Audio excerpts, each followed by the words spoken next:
ನಮಸ್ಕಾರ.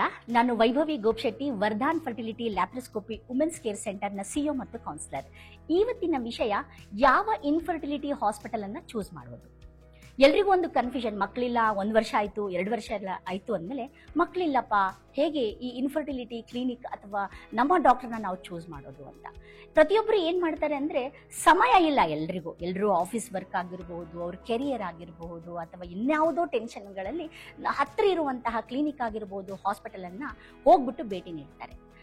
ನೀವು ಹತ್ತಿರವಾದ ಹಾಸ್ಪಿಟಲು, ನೀವು ಕ್ಲಿನಿಕ್ಗೆ ಭೇಟಿ ನೀಡೋದಕ್ಕಿಂತ ಮುಂಚೆ ನೀವು ಯಾವತ್ತು ವಿಚಾರ ಮಾಡಿ, ಇದು ಕೇವಲ ನಿಮ್ಮ ದೈಹಿಕವಾಗಿ ಸಂಬಂಧಿಸಿರೋದಲ್ಲ, ಇದು ಒಂದು ಮಾನಸಿಕವಾಗಿ ಕೂಡ ಸಂಬಂಧಿಸಿರೋದು. ಮಗು ಅನ್ನೋದು ಒಂದು ಎಮೋಷನ್ ಅಲ್ವಾ? ಮಗುಗೆ ಎಮೋಷನ್ಗೆ ಪಡ್ಕೊಳ್ಳಿಕ್ಕೆ ನೀವು ಏನೆಲ್ಲ ಮಾಡ್ಲಿಕ್ಕೆ ರೆಡಿ ಇರ್ತೀರಿ. ಅದೇ ರೀತಿ ಒಬ್ಬ ಡಾಕ್ಟರ್ನ, ಒಬ್ಬ ಕ್ಲಿನಿಕ್ನ ಅಥವಾ ಫರ್ಟಿಲಿಟಿ ಹಾಸ್ಪಿಟಲ್ನ ಚೂಸ್ ಮಾಡಬೇಕಾದ್ರೆ ತುಂಬಾ ವೈಸ್ ಇಂದ ಚೂಸ್ ಮಾಡಿ. ಅದು ಹೇಗಪ್ಪ ನಾವು ಚೂಸ್ ಮಾಡೋದು ಅನ್ನೋದು important thing is first thing, ಆ ಡಾಕ್ಟರ್ ಎಷ್ಟು ವರ್ಷದ ಎಕ್ಸ್ಪೀರಿಯನ್ಸ್ ಇದ್ದಾರೆ ಅನ್ನೋದು ನೀವು ನೋಡ್ಕೊಳ್ಳಿ. ಯಾವ ಡಾಕ್ಟರ್ ಹತ್ರ ಹೋಗ್ತಿದ್ದೀರಿ, ಎಷ್ಟು ವರ್ಷದ ಎಕ್ಸ್ಪೀರಿಯನ್ಸ್ ಇದೆ. ನಂತರ ಎಲ್ಲ ಫೆಸಿಲಿಟೀಸ್ ಒಂದೇ ಹಾಸ್ಪಿಟಲ್ ಅಲ್ಲಿ ಇದೆನಾ ಇಲ್ಲ.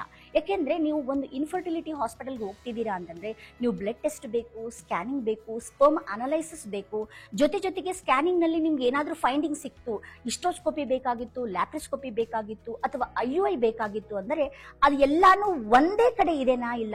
ಎಲ್ಲ everything should be provided in one hospital, then the assessment part will be easy. ನೀವು ಇಲ್ಲಿ ಸ್ಕ್ಯಾನಿಂಗ್ ಮಾಡಿಸ್ಕೊಳ್ತೀರಾ, ಬೇರೆ ಕಡೆ ಹೋಗಿ ತೋರಿಸ್ಕೊಳ್ತೀರಾ.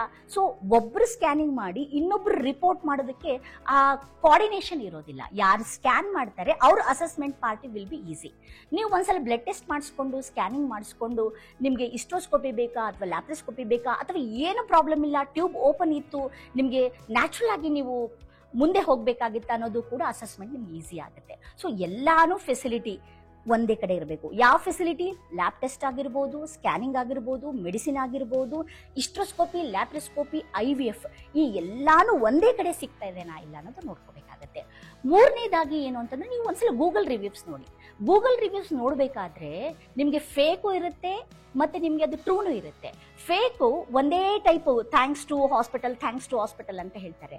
ಅದು ಟ್ರೂತ್ಫುಲ್ ಇದ್ರೆ ಅವ್ರದ್ದು ಒಂದು ಡಿಸ್ಕ್ರಿಪ್ಷನ್ ಕೊಟ್ಟಿರ್ತಾರೆ. ನಾ am the so and so, my age is, ನನಗೆ ಈ ತರ ಪ್ರಾಬ್ಲಮ್ ಇತ್ತು, ನಾ ಈ ಡಾಕ್ಟರ್ನ ಮೀಟ್ ಆದೆ, ನನಗೆ ಇದು ಸೊಲ್ಯೂಷನ್ ಸಿಕ್ತು, ಈ ಗೈಡೆನ್ಸ್ ಸಿಕ್ತು. ಇದು ಒಂದು ಟ್ರೂತ್ಫುಲ್ ಆದಂತ ರಿವ್ಯೂಸ್.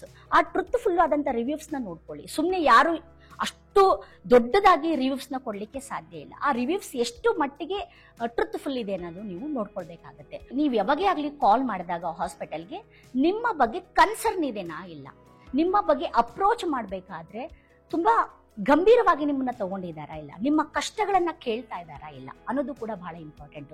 ನಿಮ್ಗೆ ಆಗಾಗ್ಲೇ ಹೇಳ್ದೇನೆ, ಇದು ಮಗು ಇಲ್ಲ ಅನ್ನೋದು ಒಂದು ಎಮೋಷನ್, ನಿಮ್ಮ ಎಮೋಷನ್ಗೆ ಸ್ಪಂದನೆ ಇದೆನಾ ಇಲ್ಲ, ಡಾಕ್ಟರ್ಸ್ ಇಂದ ಆಗಿರ್ಬೋದು, ಕೌನ್ಸಿಲರ್ ಇಂದ ಆಗಿರ್ಬೋದು, ಆ ಟೀಮ್ ನಲ್ಲಿ ವರ್ಕ್ ಮಾಡಿರುವಂತಹ ಎಲ್ಲ ಟೆಕ್ನಿಷಿಯನ್ಸ್ ಇಂದ ಆಗಿರ್ಬೋದು, ಎಂಬ್ರಾಲಜಿಸ್ಟ್ ಇಂದ ಆಗಿರ್ಬೋದು, ಕರೆಕ್ಟ್ ಆಗಿ ಅಪ್ಡೇಟ್ ಸಿಗ್ತಾ ಇದೆನಾ ಇಲ್ಲ, ಆ ಟ್ರೀಟ್ಮೆಂಟ್ ಅಲ್ಲಿ ಟ್ರಾನ್ಸ್ಪರೆನ್ಸಿ ಇದೆನಾ ಇಲ್ಲ. Transparency also very important. ನಿಮ್ಮ ಊಸೈಡ್ ಪಿಕ್ಚರ್ ಆಗಿರ್ಬೋದು, ಎಂಬ್ರಿಯೋ ಪಿಕ್ಚರ್ ಆಗಿರ್ಬೋದು, ಟ್ರಾನ್ಸ್ಫರ್ ಆದ್ಮೇಲೆ ನಿಮ್ಗೆ ಎಂಬ್ರಿಯೋ ಸಮರಿ ಆಗಿರ್ಬೋದು, ಎಂಬ್ರಿಯೋ ಗ್ರೇಡಿಂಗ್ ಆಗಿರಬಹುದು, ಇದನ್ನೆಲ್ಲ ಈ ಟ್ರಾನ್ಸ್ಪರೆನ್ಸಿನ ಕಾಯಿಸ್ತಾ ಇದ್ದಾರಾ ಇಲ್ಲ. ಆಮೇಲೆ ಮುಖ್ಯವಾಗಿ ಈ ಟ್ರಾನ್ಸ್ಫರ್ ಆದ್ಮೇಲೆ ಪಾಸಿಟಿವೇ ಆಗುತ್ತಂತ ಹೇಳ್ತಾರಾ ಅಥವಾ ನೆಗೆಟಿವ್ ಆಗಿ ಹೇಳ್ತಾ ಇದ್ದಾರಾ ಅಥವಾ 50-50 ಅಂತ ಹೇಳ್ತಾ ಇದ್ದಾರೆ. ಯಾರೇ ಒಬ್ರು ಎಥಿಕಲಿ ಪ್ರಾಕ್ಟೀಸ್ ಮಾಡ್ತಾ ಇದ್ದಾರೆ ಅಂತಂದ್ರೆ ಎಂಬ್ರಿಯೋ ಟ್ರಾನ್ಸ್ಫರ್ ಡೇನೇ ಹೇಳ್ತಾ ಇದ್ದಾರೆ. ಈ ಎಂಬ್ರಿಯೋಸ್ ಮೇಲೆ ನಮ್ಗೆ ನಂಬಿಕೆ ಇದೆ ಅಥವಾ ನಂಬಿಕೆ ಇಲ್ಲ, ಪಾಸಿಟಿವ್ ಆಗಬಹುದು, ಆಗದೆ ಇರಬಹುದು, ಅಥವಾ 50-50 ಚಾನ್ಸಸ್ ಇದೆ. ಈ ಟ್ರಾನ್ಸ್ಪರೆನ್ಸಿ ಇಸ್ ವೆರಿ ಇಂಪಾರ್ಟೆಂಟ್. ಇದರಿಂದ ಏನಾಗುತ್ತೆ ಅಂದ್ರೆ ನಿಮ್ಗೆ ಒಂದು ಮೈಂಡ್ ಸೆಟ್ ಆಗುತ್ತೆ, ಎಸ್ ಇದು ಪಾಸಿಟಿವ್ ಆದ್ರೆ ಏನ್ ಮಾಡ್ಬೇಕು, ನೆಗೆಟಿವ್ ಆದ್ರೆ ಏನ್ ಮಾಡ್ಬೇಕು. ಯಾಕೆ ಅಂದ್ರೆ ಲೈಫ್ ಅನ್ನೋದು ನಾವು ಎಲ್ಲಾ ರೀತಿಯಿಂದನೂ ರೆಡಿ ಇರಬೇಕು. ಪಾಸಿಟಿವ್ ಆದ್ರೆ ಮುಂದೆ ಹೋಗುತ್ತೆ, ಮಗು ಆಗುತ್ತೆ. ನೆಗೆಟಿವ್ ಆದ್ರೆ next what step, that is also very important. Negative ಆದ್ರೆ ಏನ್ ಮಾಡ್ಬೇಕಾಗತ್ತೆ ಅನ್ನೋದು ಕೂಡ ಬಹಳ ಇಂಪಾರ್ಟೆಂಟ್ ಆಗುತ್ತೆ.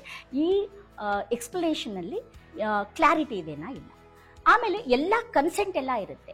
ಕನ್ಸೆಂಟ್ ಸಿಗ್ನೇಚರ್ಸ್ ಆದಮೇಲೆ ಎಷ್ಟು ಸಾಧಕ ಬಾಧಕಗಳು ಇರುತ್ತೆ, ಮೆರಿಟ್ಸ್, ಡಿಮೆರಿಟ್ಸ್, ಅಡ್ವಾಂಟೇಜಸ್, ಡಿಸ್ಅಡ್ವಾಂಟೇಜಸ್, ಇದ್ರ ಬಗ್ಗೆ ಎಲ್ಲ ಕ್ಲಾರಿಟಿ ಇದೆನಾ ಇಲ್ಲ. ಆಮೇಲೆ ಹಿಡನ್ ಚಾರ್ಜಸ್ ಎಲ್ಲ ಇರಬಾರ್ದು. ಏನು ಹೇಳಿದರೆ ಚಾರ್ಜಸ್ ಅಷ್ಟೇ ಚಾರ್ಜ್ ಮಾಡ್ತಾ ಇದ್ದಾರಾ ಇಲ್ಲ. ಇವೆಲ್ಲ ವೆರಿ ಇಂಪಾರ್ಟೆಂಟ್. ನಿಮ್ಮದು ಲೈಫ್ ಪ್ರಶ್ನೆ, ನಿಮ್ಮ ಹೋಪ್ಸ್ ಪ್ರಶ್ನೆ, ನಿಮ್ಮ ಎಮೋಷನ್ಸ್ ಪ್ರಶ್ನೆ, ನಿಮ್ಮ ಟೈಮ್ ಪ್ರಶ್ನೆ. ಕೊನೆಗೆ ಒಂದು ಮಗು ಬೇಕಾಗಿದೆ ನಿಮಗೆ.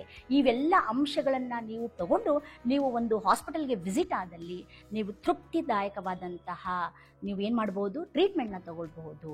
ನೀವು ಮಗುಗೆ ತಂದೆ ತಾಯಿ ಆಗಬಹುದು, ನಿಮ್ಮ ಭರವಸೆಯ ಬದುಕು ಕನಸಾಗಬಹುದು ಅಂತ.